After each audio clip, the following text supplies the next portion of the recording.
bang sa'yo hindi pinalad? Di katulad ng mga kilala mong higit sa akin. Oo tama, dahil di ako perpekto. Asahan mo naman ako'y marunong makontento. Di hahanap ng iba, wala nang hihigit sa'yo. Siguro ang hangad na lamang tumanda sa tabi mo. Ang pangarap ko'y ikaw hanggang sa kahuli-hulihan, makasamang bumuo ng tinatawag na tahanan. Makarami sa lahat-lahat, hindi lang sa kulitan. Sa ginhawa man o hirap, tanggap mo ang kapintasan ko sa buhay. Wala nang hihingin sa may kapal, isang biyaya na sa akin ang ikaw ang minahal.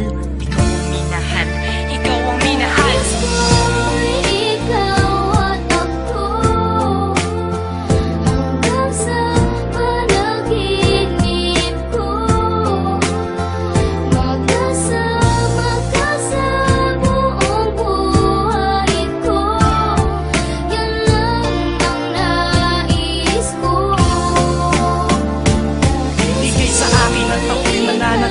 Sa'yo, sinunggaban ko na ang tsansa na masabi ko sa'yo salamat dahil sa pagmamahal mo na walang patid sa araw-araw. Kahit di ka naghangad ng kapalit, ang kagandahan mong loob na di makita ng mata. Higit sa yamang matuturing ko pag nakikita ka. Patuloy tayong mamumuhay ng maayos at sabay nahaharap sa mga uri ng problema. Magkahawak ng ama na kaagapay kahit pa sa pagtanda. Mga pangarap ko sa buhay sa'yo lang nagmumula. Ang mga titig ko at yakap ang patuloy magsasabi ng pagmamahal na lagi kong bigkas mula sa labi. Kung pwede lang pang habang buhay ka na makasama, yung ikaw lang at ako ang magkasalo sa ligaya. Pangunahin